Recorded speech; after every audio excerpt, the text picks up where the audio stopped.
창세기 50장 15절에서 21절 말씀을 통해서 악을 선용하시는 하나님이란 제목으로 말씀을 드리겠습니다.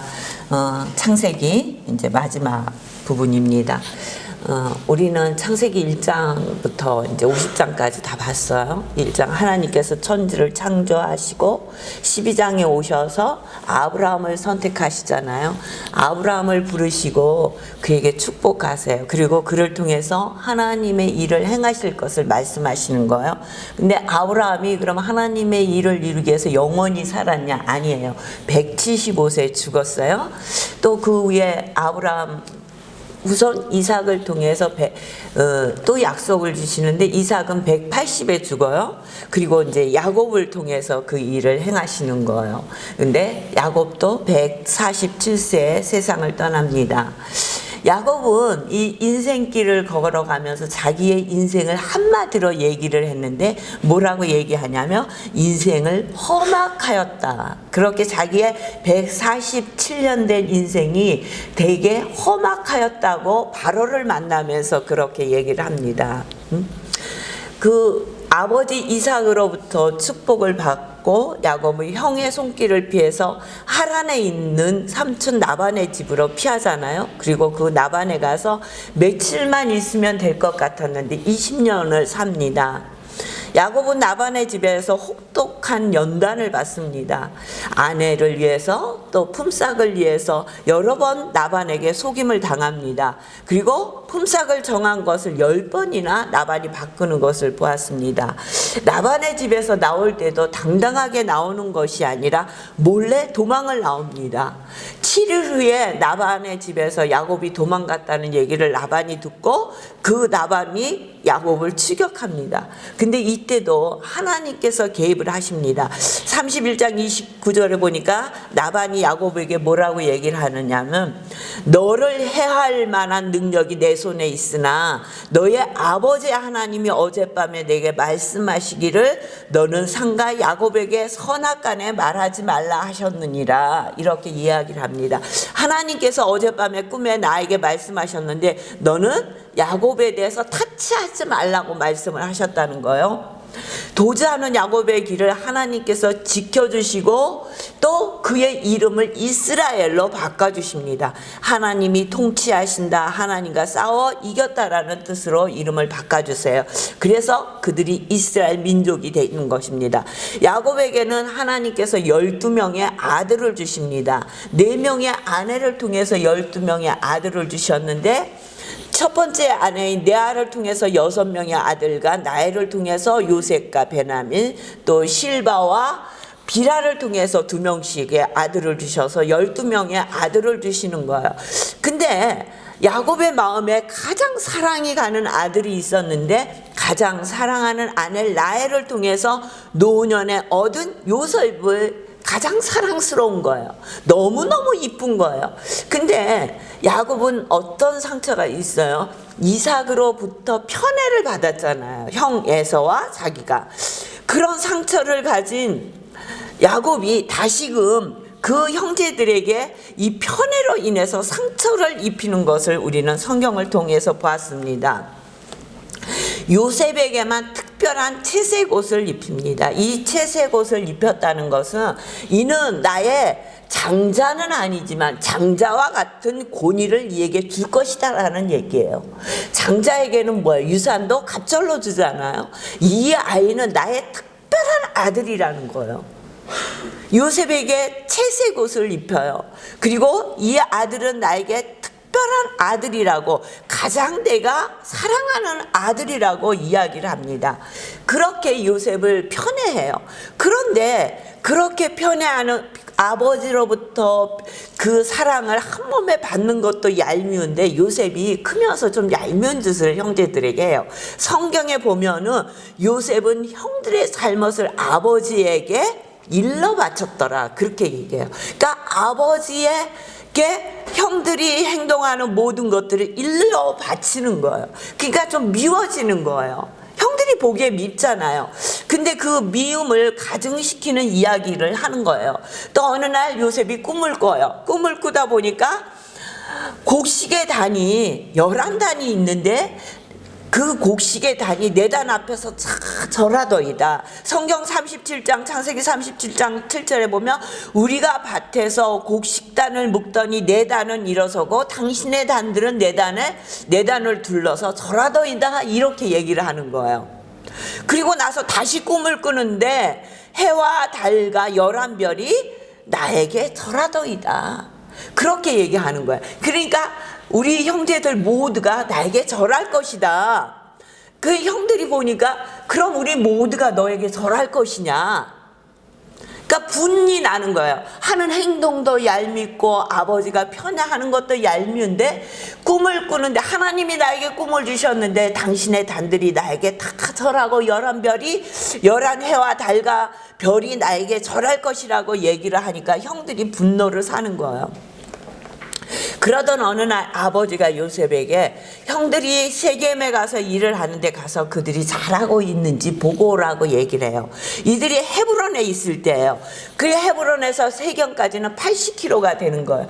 열심히 요셉이 형들이 거기서 잘하고 있는지 80km를 가서 보니 형들이 없는 거예요. 어떤 사람에게 물었어요. 그랬더니 그들이 여기서 있다가 도단으로 갔다는 거예요. 더 올라갔다는 거예요. 한 20km 이상 되는 먼 길에 가 있다는 거예요. 근데 요셉은 그 길을 다시 또 찾아가는 거예요. 그래서 도단에 가다 보니까 형들이 먼저 요셉을 발견을 합니다. 그러면서 형들이 뭐라고 얘기를 하냐면 형들이 요셉을 보면서 야, 꿈꾸는 자가 온다. 저에게 우리가 다 절을 할 것이라고 얘기했는데 우리가 그를 죽여버리자. 그렇게 얘기하는 거예요. 이렇게 얘기할 수밖에 없도록 얄미웠던 동생이라는 거예요. 근데 누벤이 말립니다. 야, 우리가 그를 죽이지 말자. 그를 죽여서 우리에게 무슨 덕이 있겠냐. 그러니까 구덩이에 던져버리자고 얘기를 합니다. 그래서 생명은 살리고 구덩이에 던져버립니다. 그때 마침 이스마엘의 상인들이 지나가는 것이에요. 그 상인들이 지나가는 것을 보고 유다가 팔자고 제의를 하는 거예요. 우리가 죽여서 무슨 소용이 있겠냐. 저 상인들에게, 노예 상인들에게 팔아버리자. 그렇게 얘기를 해서 은 20세겔에 요셉을 팔아요. 요셉은 팔려서 노예가 돼서 애굽의 친위대장 보디발 집의 노예로 팔립니다. 요셉에게 감당할 수 없는 고난이 시작되는 거예요. 최고의 아들에서 노예가 되는 거예요. 노예는 뭐예요? 짐승과 똑같았어요. 상품이었어요. 인간이 아니었어요. 그래서 말하는 당나귀라고 얘기했어요. 당나귀와 똑같은데 다른 게 있는데 말만 한다는 거예요.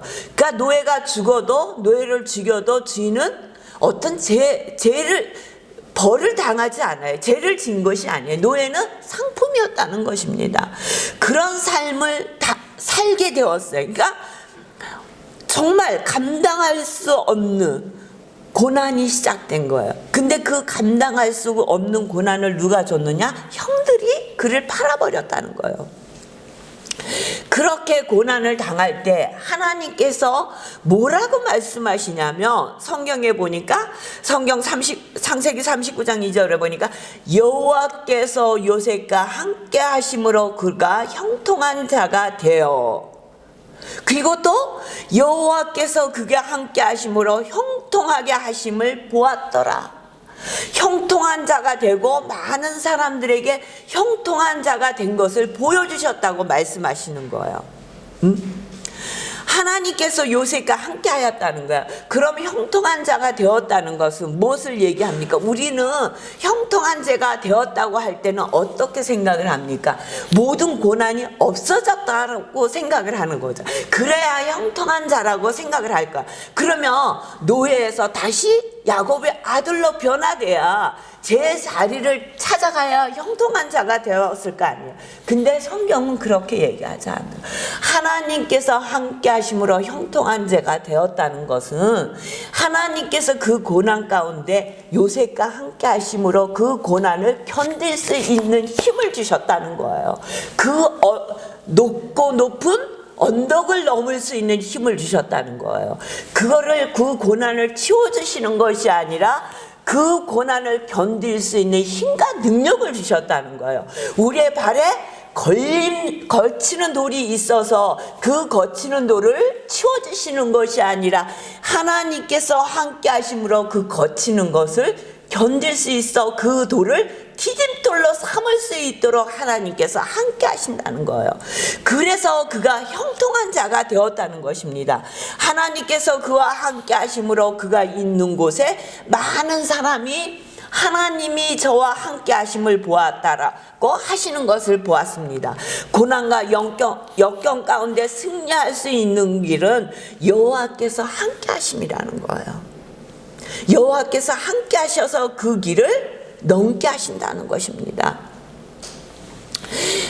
그 노예로서의 그곳에서 어렵고 힘든 생활을 하지만 거기서 자리를 잡고 살만하니 또 요셉에게 위기가 찾아오는 것입니다.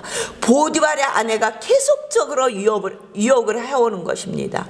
그런데 그 유혹을 넘어갈 수 없는 거예요. 왜냐하면 하나님 앞에 죄를 질 수 없기 때문이에요. 그뿐만 아니라 주인에게 죄를 질 수 없기 때문에 그는 주인에게, 하나님 앞에는 신앙을 지키고 주인에게는 충정을 지킨 대가로 감옥으로 갑니다. 노예로 잡혀와서 노예로 강간범이 되어 감옥에 가는 것입니다.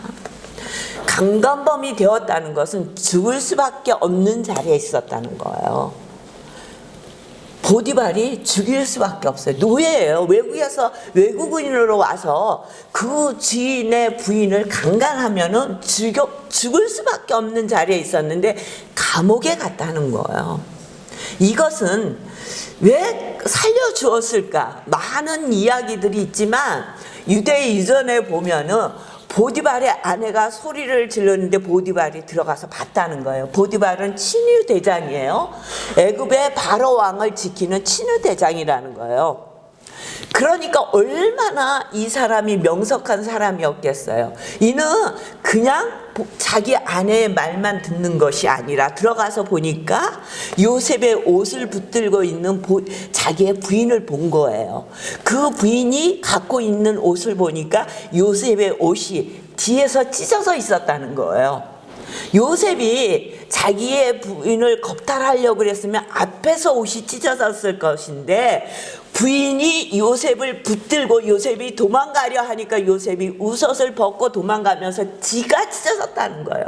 그러니까 친위 대장이 그것을 발견한 거예요. 그랬기 때문에 요셉을 죽이지 않고 감옥으로 보냈다는 거야. 근데 감옥에 가 있는 그에게도 하나님께서 말씀하시는데 여호와께서 함께 하심으로 그가 형통하였더라, 이렇게 얘기를 하시는 거예요.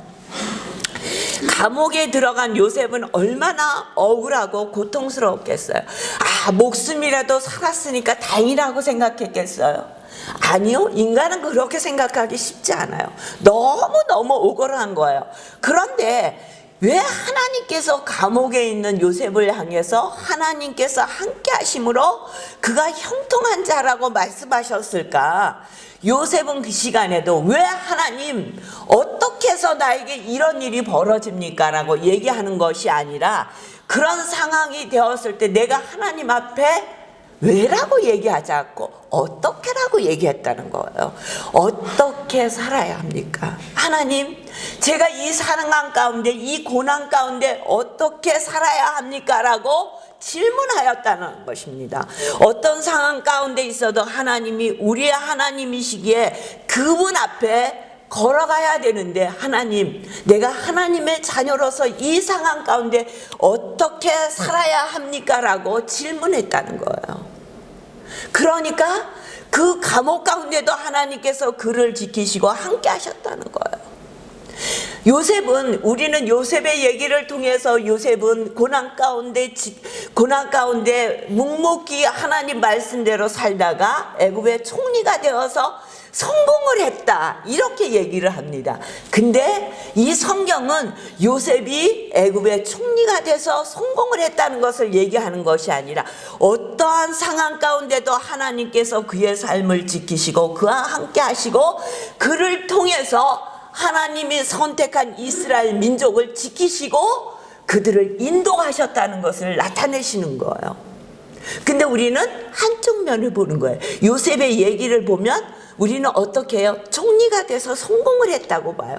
요셉은 한 번도 하나님 앞에 나를 성공하는 사람으로 지켜주십시오, 나를 애굽의 총리가 되게 해주십시오, 그렇게 기도한 적이 없어요.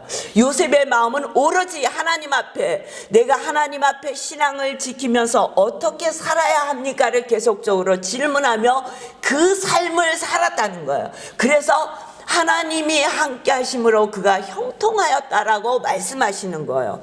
그는 그 감옥에서 술 맡은 간원장과 떡 맡은 간원장을 보필하게 됩니다. 그런데 어느 날 보니 그들의 얼굴이 혈색이 형편없는 거예요. 그들에게 물으니까 그들이 꿈을 꿨는데 이게 보통 꿈이 아닌 것 같은 거예요. 그래서 이야기해보라고 얘기해요. 나는 그 꿈을 해석할 능력이 없지만 하나님께서 그 꿈을 알게 해주실 것이라고 얘기해요. 그러니까 술 맡은 간원장과 떡 맡은 간원장이 먼저 술 맡은 간원장이 얘기를 합니다. 그러니까 당신은 그 꿈을 얘기 들은 요셉이 당신은 3일 후에 복귀할 것입니다, 이렇게 얘기를 합니다. 그 꿈을 해석하는 길한 얘기를 한 걸 보고 또 떡 맡은 간원장이 얘기를 하는 거예요. 근데 떡 맡은 간원장이 얘기를 듣더니 당신은 3일에 죽을 것이라고 얘기를 합니다. 그런데 똑같이 꿈을 해석받은 그들이 3일 후에 한 사람은 복귀하고 한 사람은 매달려 죽게 됩니다. 그런데 술 맡은 간원장에게 요셉이 뭐라고 얘기를 하냐면, 나를 잊지 말아 달라고, 나는 이 감옥에 있어야 할 죄를 짓지 않았다고 얘기를 해요. 그런데 술 맡은 간원장은 나가서 요셉을 잃어버리는 거예요. 2년 동안 그를 기억하지 않아요. 그쵸? 복직돼서 갔는데 감옥에 있던, 외국에 강간죄로 들어온 그 노예로 있던 그 청년을 기억할 사람이 몇 명이나 되겠어요? 잊어버리는 거예요. 그런데 놀라운 일이 일어나요. 애굽의 왕이 꿈을 꾸는 거예요. 희한한 꿈을 꾸는 거예요. 근데 이 꿈을 애굽의 유명한 점술가와 현인들에게 얘기를 하지만 그 꿈을 바로 해석하는 사람이 없는 거예요. 이 왕이, 바로가 걱정이 되고 근심이 되는 거예요. 그 모습을 본 술 맡은 간원장은 뭐예요? 왕 앞에서 술을 따르는 사람이라는 거예요. 술을 간여하는 사람이라는 거예요. 그러니까 늘 왕 앞에 있던 사람이에요. 그 왕의 모습을 보면서 술 맡은 간원장이 옛날에 2년 전에 요셉을 기억하는 거예요. 그러면서 왕에게 그를 얘기합니다. 그러니까 왕이 요셉을 데리고 와라 얘기를 해요. 그리고 왕 앞에 간 그 요셉에게 왕은 그 꿈에 대해서 아주 구체적으로 이야기를 합니다. 그러니까 요셉이 뭐라고? 하나님께서 알게 하실 것입니다. 태양신을 섬기는, 우상신을 섬기는 그 왕 앞에 가서 그 왕의 꿈을 해석하면서 내가 해석해 드리겠습니다, 그렇게 얘기하는 것이 아니라 하나님이 알게 하실 것입니다. 그러니까 얼마나 요셉이 하나님의 말씀대로 하나님의 중심에 살았는지를 우리가 알 수 있는 거예요. 그러면서 왕의 꿈을 듣고 그가 정말 그 꿈에 대해서 구체적인 대책까지, 꿈을 편안하게 해석해 줄 것만 아니라 그 꿈을 어떻게 해야 되는지 구체적인 대책까지 조언을 합니다. 요셉의 대처과 해석을 들은 바로 왕뿐만 아니라 모든 신하들이 감동을 해요. 그래서 바로 왕이 애굽의 총리를 세워도 한 사람도 반대하는 사람이 없었어요. 여러분 한번 생각을 해보세요. 왕이 어느 날 꿈을 꿨어요. 근데 그 꿈을 해석하는 사람이 한 명도 없었어요. 어떤 외국에 노예로 있던 그 청년이, 또 강간죄를 저질러서 감옥에 있던 그 청년이 와서 왕 앞에 꿈을 해석했어요. 그 꿈은 풍년의 꿈과 흉년의 꿈을 해석한 거예요. 그런데 어지간히 그 대책이 이들의 마음에 들지 않았으면 애굽 총리로 세울 때 그 신하들이 가만히 있었겠어요? 반대하는 사람이 한 명도 없었다는 거예요. 요셉의 얘기하는 그런 모든 대책이 그 왕과 신하들의 마음에 합당했다는 거예요. 하나님이 주신 지혜가 요셉에게 함께 하였기 때문에 그들의 마음에 아, 우리의 총리로, 우리가 섬길 수 있는 사람이라고 그 누구도 반대하는 사람이 없었다는 거예요. 그래서 그가 애굽의 총리가 되는 거예요. 요셉이 한 번도 내가 애굽의 총리가 되어야 되겠다고 노력하고 기도하고 공부하지 않았어요. 그는 오직 하나님의 말씀대로 살려고 했고 하나님의 뜻에 합당한 삶을 살려고 했었던 거예요. 그런데 그에게 하나님이 주시는 지혜로 애굽의 총리까지 올라가는 거예요. 그래서 애굽은 수많은 사람들을 기근에서 건져내잖아요. 그리고 형제들을 22년 만에 만납니다. 하나님은 요셉을 통해서 이스라엘 민족을 구원하시며 큰 민족을 이뤄 나갈 것을 약속하신 그 약속을 지켜나가는 거예요. 형들을 만난 요셉은 형들이 변화된 모습을 보고 요셉임을 자기가 드러내요. 우리 45장으로 한번 가요. 45장 5절에서 8절.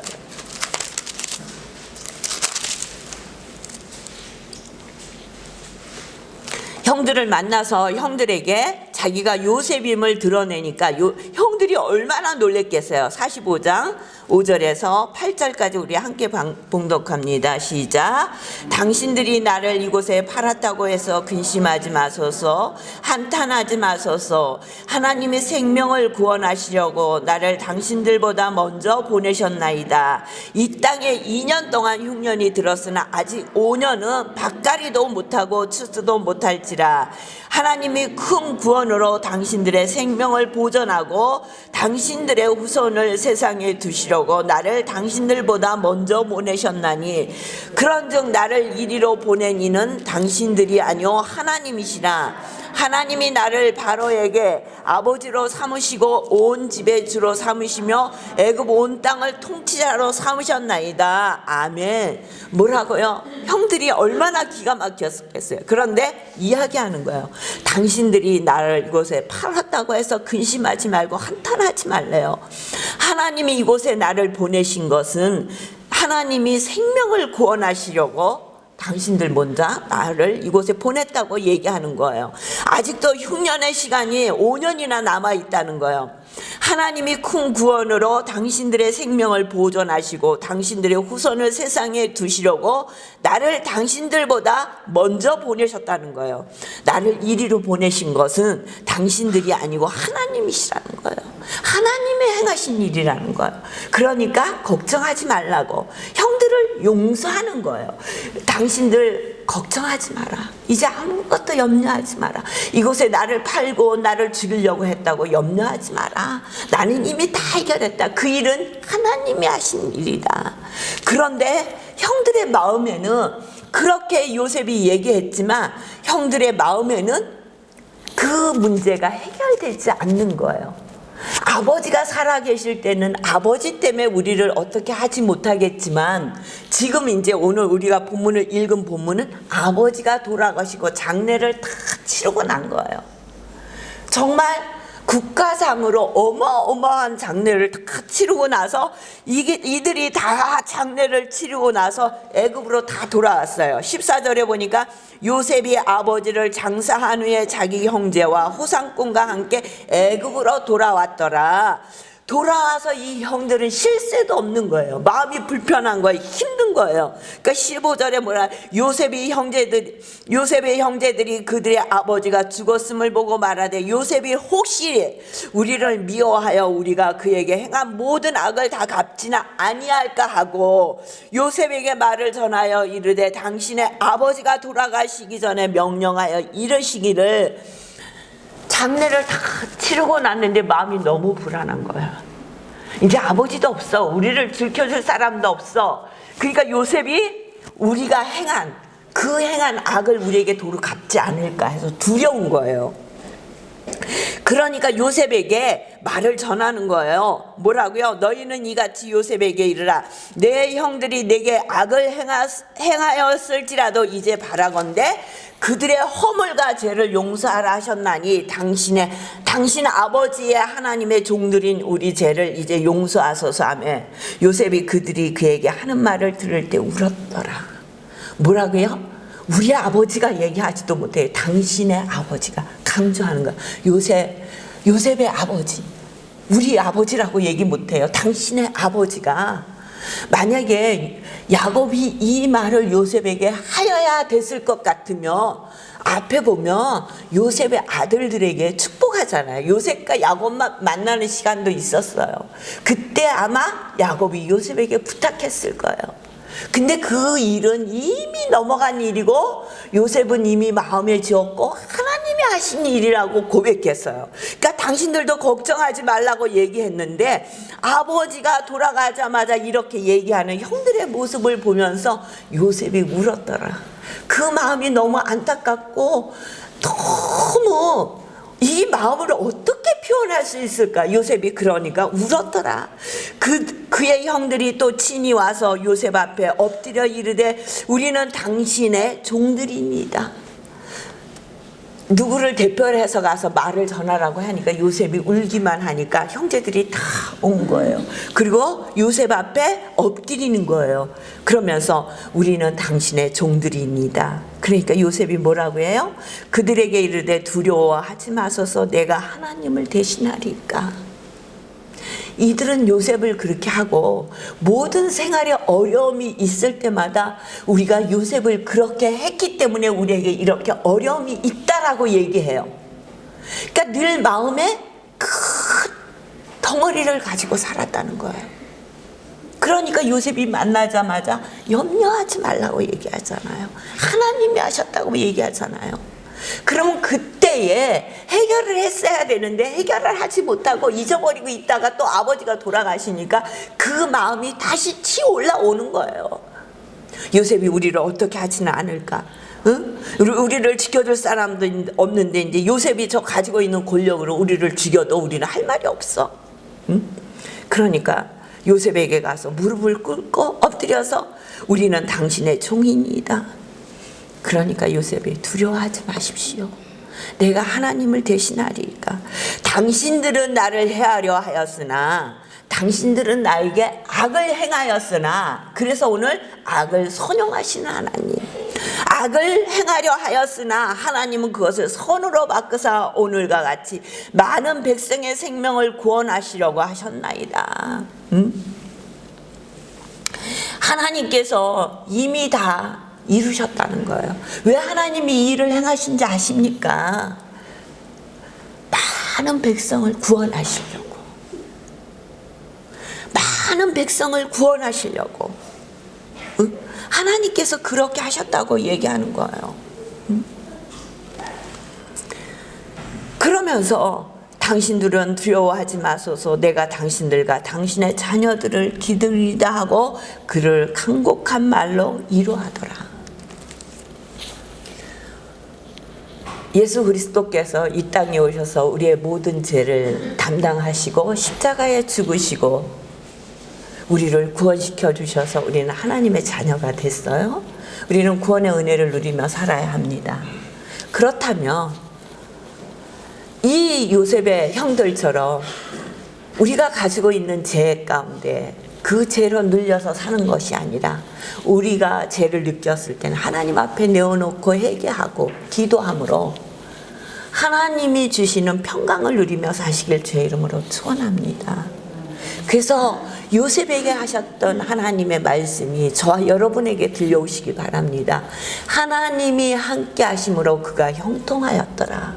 어떤 어려움과 고통 속에 있다 할지라도 하나님께서 함께 하심으로 형통하였더라. 넘어갔더라.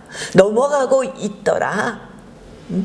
우리가 염려하고 걱정해야 할 것은 어떤 형편 가운데 있든지 하나님이 원하시는 하나님 앞에 우리가 어떻게 살 것인가를 고민하고 기도해야 되지. 옛날에 죄 때문에 내 모든 것을 가지고 죄 때문이야 아니요. 하나님이 우리의 죄를 위해서 예수 그리스도를 이 땅에 보내주셨다는 거예요. 죄의 문제를 해결해 주시기 위해서.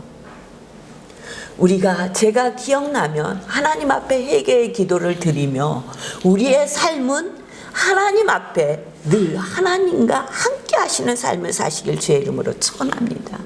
악을 선용하시는 하나님, 고 승리하시는 저와 여러분이 되시기를 주의 이름으로 축원합니다.